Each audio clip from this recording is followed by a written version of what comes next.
నమస్కారం వార్తలకు స్వాగతం. ముందుగా ముఖ్యాంశాలు.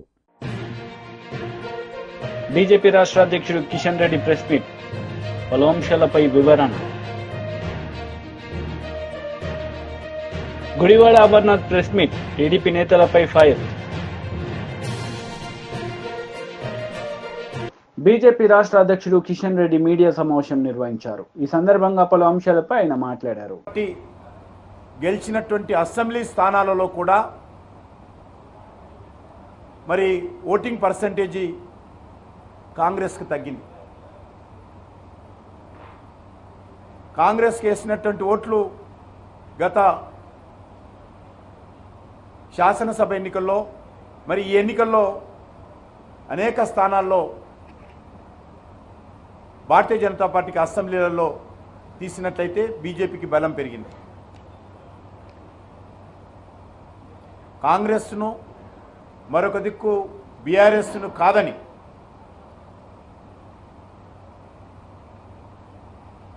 భారతీయ జనతా పార్టీ పట్ల విశ్వాసం చూపడము, భారతీయ జనతా పార్టీని ఆదరించడము, భారతీయ జనతా పార్టీకి అండగా నిలబడము ఈరోజు తెలంగాణలో ప్రారంభమైందని చెప్పి మాట్లాడతాము. ఎన్నికలు భారతీయ జనతా పార్టీ బలపడడానికి తెలంగాణలో ఒక ఆరంభం మాత్రమే. ఈరోజు తెలంగాణలో భవిష్యత్తు భారతీయ జనతా పార్టీదే అనేటువంటి విశ్వాసం ఈరోజు అన్ని వర్గాల ప్రజల్లో, విద్యావంతులు, మేధావులు, కవులు, కళాకారులు కూడా వ్యక్తం చేస్తూ ఉన్నారు. వారి అంచనాలకు అనుగుణంగానే గత 10 సంవత్సరాలలో నరేంద్ర మోడీ గారి నేతృత్వంలో సుమారు 10 లక్షల కోట్ల రూపాయల అనేక రకాల అభివృద్ధి కార్యక్రమాలు కానీ, సంక్షేమ కార్యక్రమాలు కానీ తెలంగాణ రాష్ట్రంలో కేంద్ర ప్రభుత్వం ఖర్చు చేయడం జరిగింది. ఆ రకంగా తెలంగాణలో మరి నరేంద్ర మోడీ గారి ప్రభుత్వము చేపట్టినటువంటి అనేక రకాల అభివృద్ధి కార్యక్రమాలు కానీ ఈరోజు దానికి సంబంధించినటువంటి ఫలితం స్పష్టంగా కనిపిస్తూ ఉంది. మేము 8 సీట్లలో గెలిచాము, మరొక 6-7 సీట్లలో సెకండ్ ప్లేస్లో వచ్చాము. ముఖ్యంగా ముఖ్యమంత్రి గారి జిల్లా, ముఖ్యమంత్రి గారి అసెంబ్లీ కొడంగల్ ఉన్నటువంటి పార్లమెంట్ కాన్స్టిట్యున్సీని కూడా ఈరోజు భారతీయ జనతా పార్టీ గెలుచుకోవడం జరిగింది. ముఖ్యమంత్రి గారు ఆ జిల్లాలో అనేక రకాల బెదిరింపులు, మా అభ్యర్థి డీకే అరుణ గారి పైన వ్యక్తిగతమైనటువంటి మరి అన్పార్లమెంటరీ లాంగ్వేజ్తో ఆమెను విమర్శించడము, అనేక రకాల కోట్లాది రూపాయలు ఖర్చు పెట్టడము, అధికార దుర్వినియోగానికి పాల్పడము, భారతీయ జనతా పార్టీ కార్యకర్తలను బెదిరించడము, ఇవన్నీ చేసినప్పటికీ కూడా మరి ఆయన సొంత జిల్లా, ఆయన సొంత అసెంబ్లీ ఉన్నటువంటి పార్లమెంట్ కాన్స్టిట్యున్సీలో కాంగ్రెస్ పార్టీని ఓడించి ప్రజలు భారతీయ జనతా పార్టీకి పట్టం కట్టడం జరిగింది. అదేవిధంగా ముఖ్యమంత్రి గారి సొంత పార్లమెంట్ కాన్స్టిట్యున్సీ ఏదైతే గతంలో మల్కాజ్గిరి నుంచి గెలిచారో ఆ మల్కాజ్గిరిలో కూడా ఈరోజు భారతీయ జనతా పార్టీ సుమారు 4 లక్షల ఓట్ల మెజార్టీతో బీజేపీ జెండా పాతడం జరిగింది.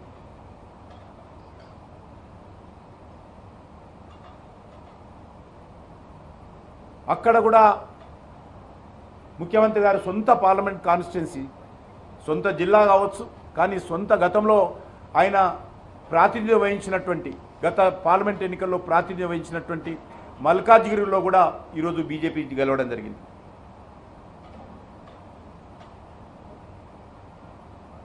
మీకు అందరికీ తెలుసు, మాజీ ముఖ్యమంత్రి గారు ప్రాతినిధ్యం వహిస్తున్నటువంటి గజ్వేల్ కానీ, మాజీ ముఖ్యమంత్రి గారి రాజకీయ ఆరంగేట్రానికి కీలక పాత్ర పోషించినటువంటి సిద్దిపేట కానీ, బీఆర్ఎస్ కంచుకోటగా ఉన్నటువంటి మెదక్ పార్లమెంట్లో కూడా ఈరోజు వందల కోట్ల రూపాయలు బీఆర్ఎస్ పార్టీ ఖర్చు పెట్టినప్పటికీ కూడా మరి అక్కడ కూడా ఈరోజు బీజేపీ విజయం సాధించడము తెలంగాణ రాష్ట్ర రాజకీయాలలో భవిష్యత్ ఏ రకంగా ఉండబోతుందో సంకేతం ఇవ్వడం జరిగింది.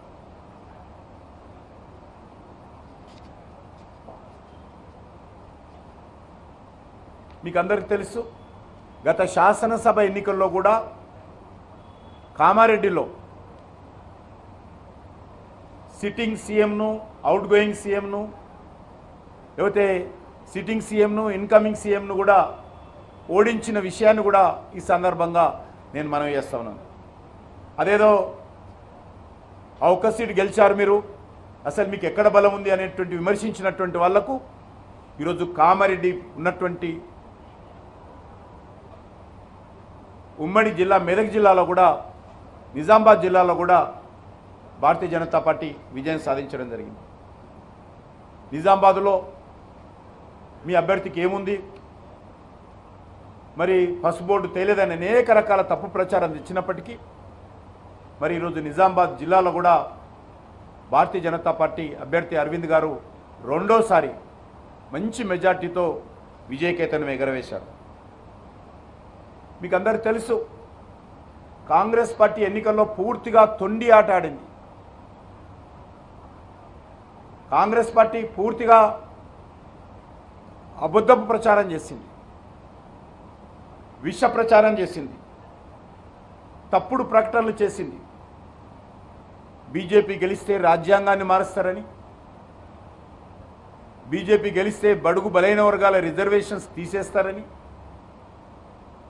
మరి అనేక రకాలుగా ప్రచారం చేయడమే కాకుండా YCP leader Perni Nani media సమావేశం నిర్వహించారు. ఈ సందర్భంగా పలు అంశాలపై ఆయన మాట్లాడారు. బీహార్ తరహా హింసా రాజకీయాలు ఇవన్నీ కూడా గవర్నర్ గారి దృష్టికి తీసుకెళ్తామైంది.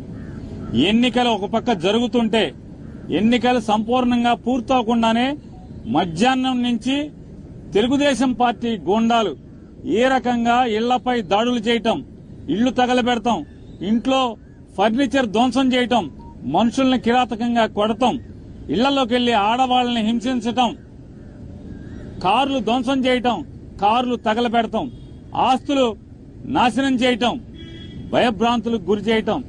అంటే తెలుగుదేశం పార్టీ అధికారంలోకి వస్తే ఎర్ర పుస్తకంలో అంటే ఎర్ర పుస్తకంలో ఏం రాసుకున్నారా అంటే మేము హింస కోసమే, ఈ కక్ష తీర్చుకోవడం కోసమే, మాకు వ్యతిరేకంగా వైఎస్ఆర్ కాంగ్రెస్ పార్టీ ఎవరు జెండా పట్టుకుంటే వాళ్లనల్లా కిరాతకంగా హింసిస్తాం, వాళ్ళ ఆస్తులు ధ్వంసం చేస్తాం అనేటువంటి దానికోసమే అధికారంలోకి వచ్చినట్టుగా ఇవాళ వాళ్ళు ప్రవర్తిస్తున్నారు. ఇవన్నీ గవర్నర్ గారికి చెప్పినప్పుడు ఆయన ఆశ్చర్యపోయారు. ఏంటి ఇంత కిరాతకంగా జరుగుతుంటే పోలీసు పట్టించుకోవట్లేదా అని చెప్పినారు. వాస్తవం సార్, ఇది ఒక్క ఎఫ్ఐఆర్ కూడా నమోదు కావట్లేదు. వెళ్లి పోలీస్ కంప్లైంట్ ఇచ్చినా, ఫోటోలతో వీడియోలతో ఇచ్చినా కూడా ఆ వీడియోలన్నీ కూడా గవర్నర్ గారికి ఇవ్వడం జరిగింది. ఇంకా ఎక్కడెక్కడైతే జరుగుతున్నాయో అన్ని చెప్పడం జరిగింది. ఆఖరికి ఈరోజు మీతో మాట్లాడటానికి వచ్చే ముందు కూడా నూజివీడులో ఒక కౌన్సిలర్ ని నడి బజారులో పట్టపగలు స్టాబింగ్ చేయడం జరిగింది. కత్తులతో వెంటపడి పొడవటం జరిగింది. పోలీసు సాక్ష్యంగా పోలీసులు ఆ పక్కన ఉన్నా కూడా పోలీసుల ముందే స్టాబింగ్ చేసిన, కత్తులతో పొడిచినా కూడా పోలీసులు ఆపిన పరిస్థితి లేదు. కనీసం కేసు పెట్టినటువంటి ఇంతవరకు కూడా దాఖలాలు కాలేదంటే గవర్నర్ గారు ఆశ్చర్యపోయి ఖచ్చితంగా నేను డీజీపీని పిలిపిస్తాను, ఇవన్నీ కూడా గట్టిగా విచారణ చేస్తాను మీరు అంటే మేము ఆయనకి వీడియోలతో సహా ఇవ్వడం జరిగింది, ఫోటోలతో సహా ఇవ్వడం జరిగింది. అవన్నీ కూడా ఆశ్చర్యపోయి అన్ని కూడా మేము ఫోన్లో కూడా కొన్ని చూపించాం, వీడియోలు ఎలా ఉన్నాయో.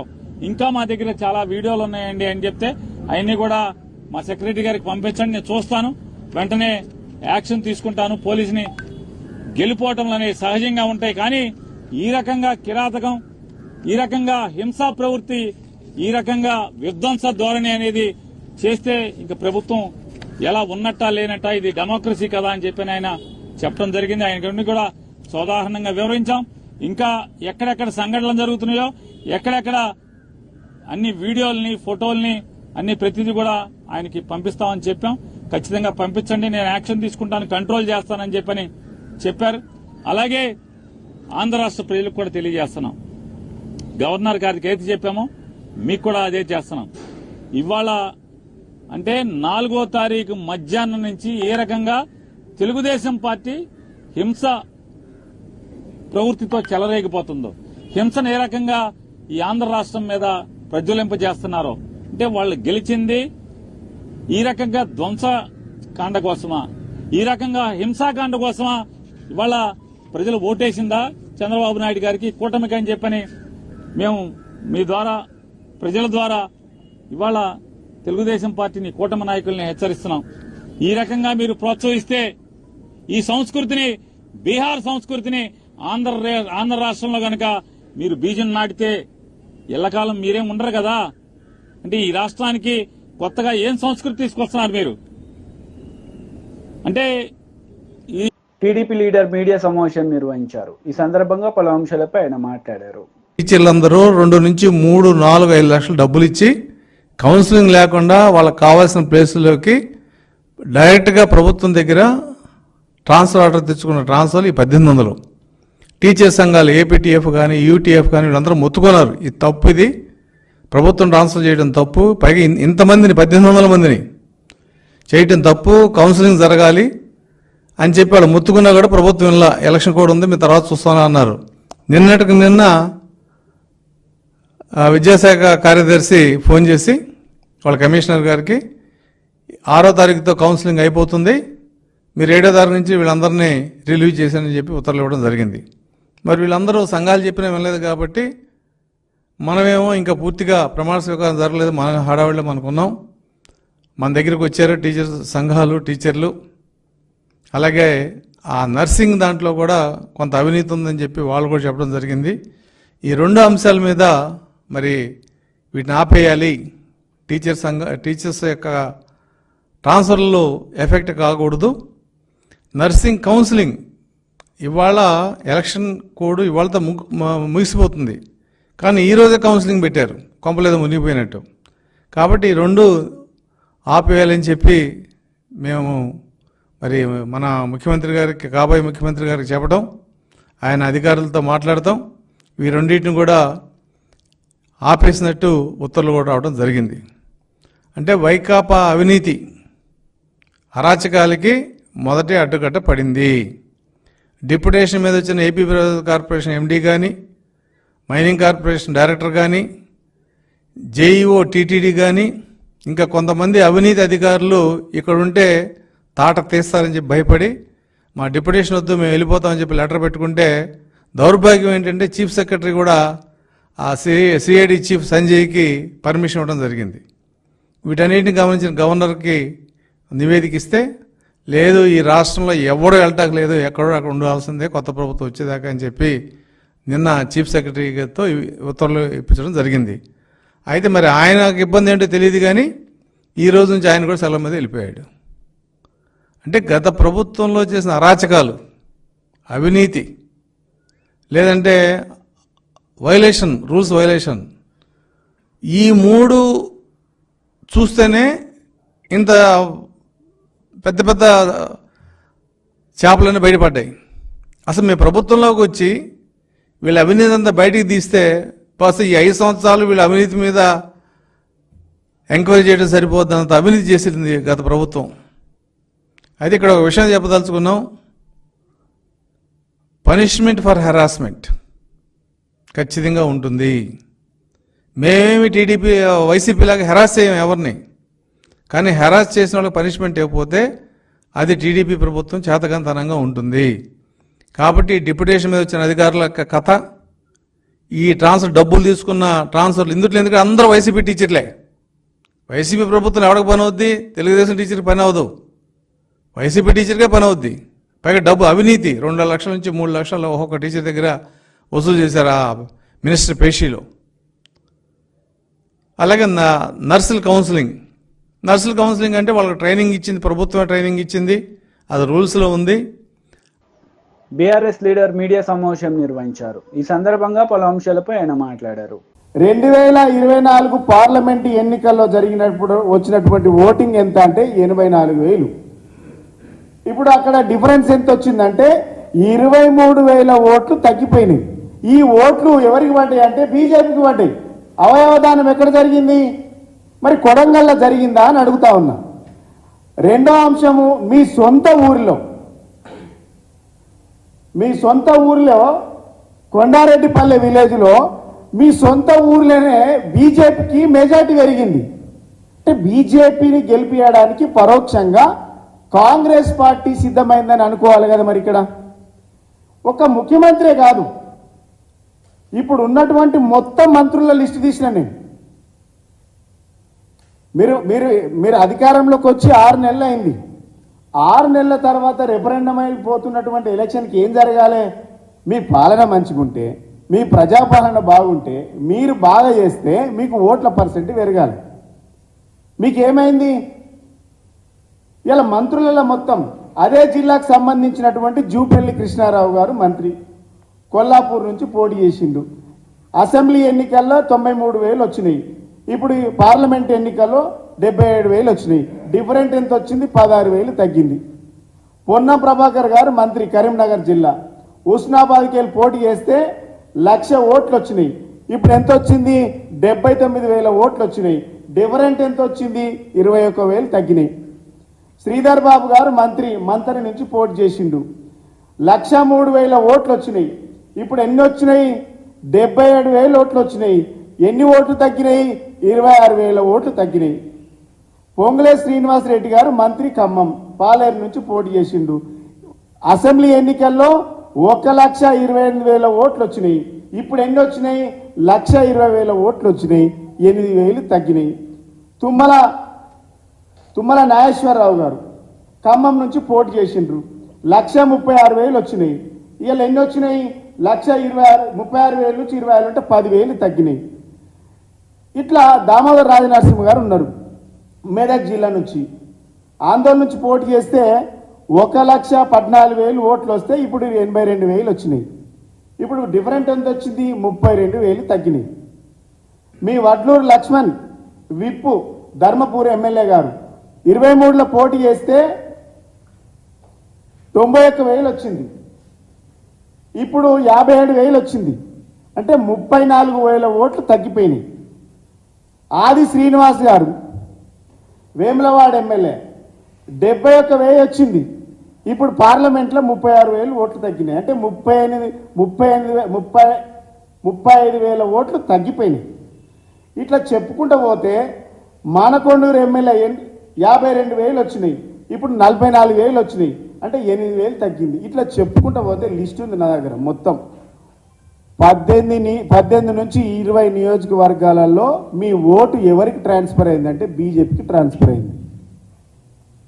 ఇలా మా గురించి మాట్లాడే నైతిక హక్కు లేదు మీకు. ఇలా మీరు 6 నెలల పరిపాలన బాగలేదు కాబట్టే గుడివాడ అమర్నాథ్ మీడియా సమావేశం నిర్వహించారు. ఈ సందర్భంగా టీడీపీ నేతలపై ఆయన విరుచుకుపడ్డారు. దాంట్లో ఏదన్నా లోటుపాట్లు ఉన్నప్పుడు డెఫినెట్గా వారి తరఫున మాట్లాడేటువంటి ప్రయత్నం, ఆ కార్యక్రమం కూడా మేము చేసేటువంటి బాధ్యత తీసుకుంటామని చెప్పి తెలియజేస్తా ఉన్నాం. సో ఈ రకమైనటువంటి ప్రక్రియలో ఒక ప్రధానమైనటువంటి అంశం, ముఖ్యంగా వైఎస్ఆర్ కాంగ్రెస్ పార్టీకి చెందినటువంటి క్యాడర్లో, అంటే నా వరకు ప్రభుత్వంలో పనిచేసినటువంటి మంత్రిగా, శాసనసభ్యుడిగా ఇవన్నీ చేసినప్పటికీ, అంటే నా వరకు ఎన్నికల్లో కనిపించినటువంటి ఒక లోపం, వైఎస్ఆర్ కాంగ్రెస్ పార్టీలో ఉన్నటువంటి కార్యకర్తలు, ఎందుకంటే వ్యవస్థలో తీసుకొచ్చినటువంటి మార్పుల్లో జగన్మోహన్ రెడ్డి గారు ముఖ్యమంత్రిగా వారు తీసుకున్నటువంటి నిర్ణయాలు, వ్యవస్థలో తీసుకొచ్చినటువంటి మార్పులు, ఈ సంస్కరణలో భాగంగా వైఎస్ఆర్ కాంగ్రెస్ పార్టీ కార్యకర్తల్ని వారికి ఇవ్వాల్సినటువంటి గౌరవం ఇవ్వలేకపోయామేమో అన్నటువంటి ఒక ఆలోచన నాకు వ్యక్తిగతంగా, నేను ఎన్నికల్లో ప్రచారం చేసినప్పుడు కానీ లేదా మంత్రి హోదాలో నేను పనిచేసినటువంటి సందర్భాల్లో కానీ కార్యకర్తలతో మాట్లాడినప్పుడు కానీ ఉన్నటువంటి మాట, రాష్ట్ర వ్యాప్తంగా ఉన్నటువంటి మాట వాస్తవం. కార్యకర్తల్ని, అంటే వాలంటీర్ వ్యవస్థ, సచివాలయ వ్యవస్థ, గ్రామాల్లో పారదర్శకత తీసుకురావాలి, పాలనలో పారదర్శకత తీసుకురావాలి, శాచురేషన్ పద్ధతిలో ప్రతి ఒక్కరికి మంచి చేయాలి. ఎక్కడ కూడా తెలుగుదేశమా లేకపోతే వైఎస్ఆర్ కాంగ్రెస్ పార్టీయా, లేకపోతే ఇంకో పార్టీయా అనేటువంటి చూడకూడదు. అంటే ఒకవేళ మన పార్టీ నాయకులు అయితే ఆ పరిస్థితుల్ని దానికి ఏదన్నా తావిస్తారేమో అనేటువంటి ఒక ఆలోచనతో ముఖ్యమంత్రి గారు ఆ రోజు ఈ వ్యవస్థను తీసుకొచ్చి మార్పులు తీసుకొచ్చేటువంటి క్రమంలో వైఎస్ఆర్ కాంగ్రెస్ పార్టీ కార్యకర్తలను కాస్త నెగ్లెక్ట్ చేశాం అనేటువంటి మాటను అంగీకరించాల్సినటువంటి అవసరం ఉంది. వ్యవస్థలో మార్పులు తీసుకొచ్చేటువంటి దాంట్లో నాయకత్వాన్నో కార్యకర్తలను నెగ్లెక్ట్ చేయాలనేటువంటి ఉద్దేశం కాదు. ఈరోజు ఉదాహరణకి ఒక పెన్షన్ ఇవ్వాలన్నా, ఒక రేషన్ కార్డు ఇవ్వాలన్నా, లేదా ఒక ఇళ్ల పట్టా ఇవ్వాలన్నా, లేదా ఇంకొక పథకం ఇవ్వాలన్నా ఆ గ్రామాల్లో ఉన్నటువంటి సచివాలయం దగ్గరకో వాలంటీర్ దగ్గరకు వెళ్ళేటువంటి పరిస్థితి ప్రభుత్వంగా మేము తీసుకొచ్చాం తప్ప సహజంగా కార్యకర్తల్ని బలోపేతం చేసేటువంటి దానికి ఇవన్నీ కూడా దూరం అయిపోయాయి. ఎందుకంటే పూర్వం రోజుల్లో ఒక పెన్షన్ కావాలన్నా, ఒక రేషన్ కార్డు కావాలన్నా, ఒక పథకం కావాలన్నా, ఒక ఇళ్లపట్ట కావాలన్నా గ్రామాల్లో ఉన్నటువంటి నాయకత్వం దగ్గరికి వచ్చేవారు ప్రజలు, గ్రామాల్లో ఉన్నటువంటి నాయకుల దగ్గరికి వచ్చేవారు. కానీ జగన్మోహన్ రెడ్డి గారు తీసుకొచ్చినటువంటి సంస్కరణలో భాగంగా సచివాలయం దగ్గరకు వాలంటీర్ దగ్గరకు వెళ్ళేటువంటి పరిస్థితి తీసుకొని వచ్చాం. తద్వారా గ్రామాల్లో ఉన్నటువంటి నాయకత్వం కాస్త వీకెన్ అయింది అనేటువంటిది గ్రౌండ్ లెవెల్లో ఉన్నటువంటి వ్యక్తిగా డెఫినెట్గా నేనైతే దాన్ని పూర్తిగా నమ్ముతాను. సో డెఫినెట్గా కార్యకర్తల తాలూకా, ఎందుకంటే 2019లో వైఎస్ఆర్ కాంగ్రెస్ పార్టీ గెలవడానికి 2009లో రాజశేఖర రెడ్డి గారు మరణించిన తర్వాత 10 సంవత్సరాల పాటు ప్రజల్లో పోరాటం చేసి అనేక ఇబ్బందుల్ని ఎదుర్కొని 10 సంవత్సరాల్లో పార్టీని ఈ స్థాయికి తీసుకుని వచ్చి 2019లో ఒక గొప్ప మెజారిటీతో జగన్మోహన్ రెడ్డి గారు అధికారంలోకి వచ్చినటువంటి దానికి కారకులైనటువంటి వారు, పునాదులైనటువంటి వారు. డెఫినెట్గా ఆ కార్యకర్త, వైఎస్ఆర్ కాంగ్రెస్ పార్టీ కార్యకర్తలు ఏ రకంగా పార్టీకి పునాదులుగా ఉన్నటువంటి వారిని మనం తీసుకున్నటువంటి నిర్ణయాలు డెఫినెట్గా ప్రజాస్వామ్యంలో ప్రజలకి మంచి చేయాలనేటువంటి ఉద్దేశంతో జగన్మోహన్ రెడ్డి గారు చేశారు. తద్వారా అర్థం చేసుకుంటారనేటువంటి ఆలోచన పార్టీ నాయకత్వానికి మాకు ఉండేది. కానీ దాన్ని డెఫినెట్గా వారు అనుకున్నటువంటి దానికి రీచ్ అవ్వలేకపోయాం అనేటువంటిది కూడా బలంగా నేను నమ్ముతా ఉన్నా. సో దాన్ని ఏ రకంగా ఓవర్కమ్ చేయాలనేటువంటి దాంట్లో కూడా పార్టీ పూర్తి స్థాయిలో పెద్దలు జగన్మోహన్ రెడ్డి గారుతో కలిసి కూర్చొని ఏ రకంగా దాన్ని ఓవర్కమ్ చేయాలనేటువంటి ప్రయత్నం కూడా పూర్తి స్థాయిలో చేస్తాం.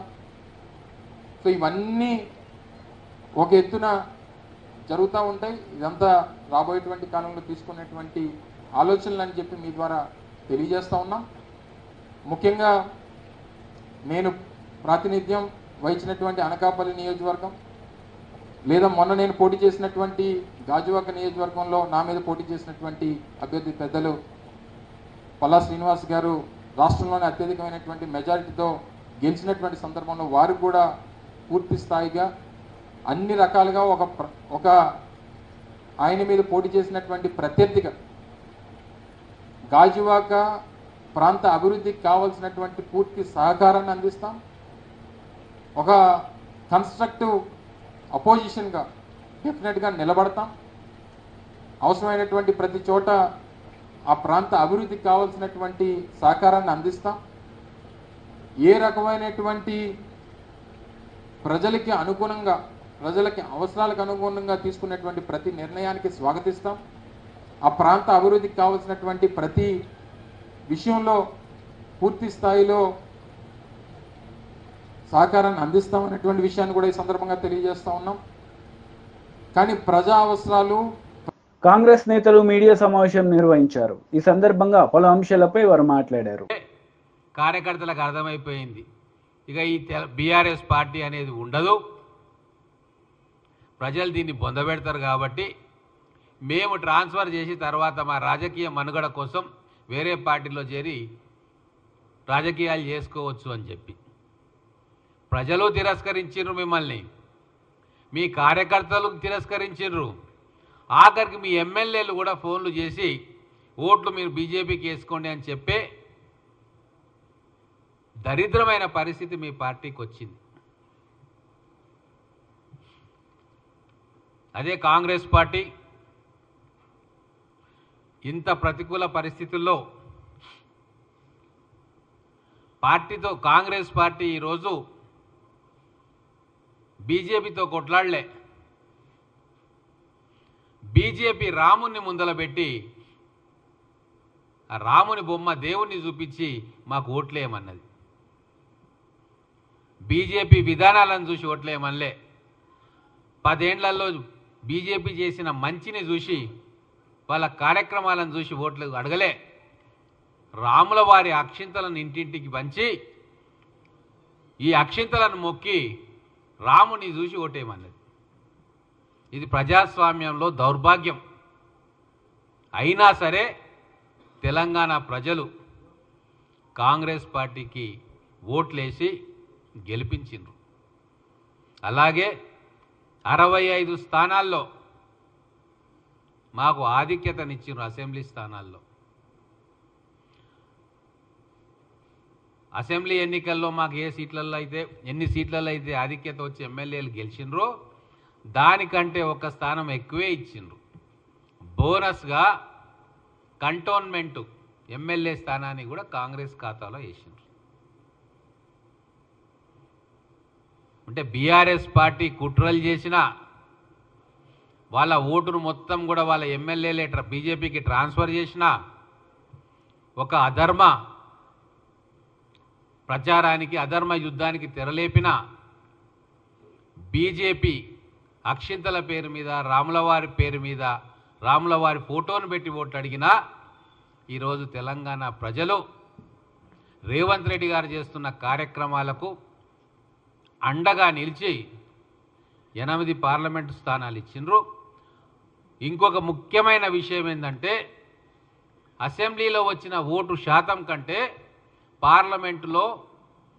పార్లమెంట్ ఎన్నికల్లో కాంగ్రెస్ పార్టీకి వచ్చిన ఓటు శాతం ఎక్కువ.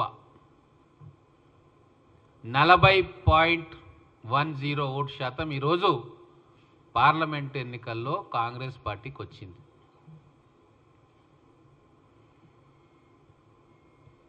కాబట్టి ఇదే విధంగా భవిష్యత్తులో కూడా కాంగ్రెస్ ప్రభుత్వం పనిచేయబోతా ఉంది.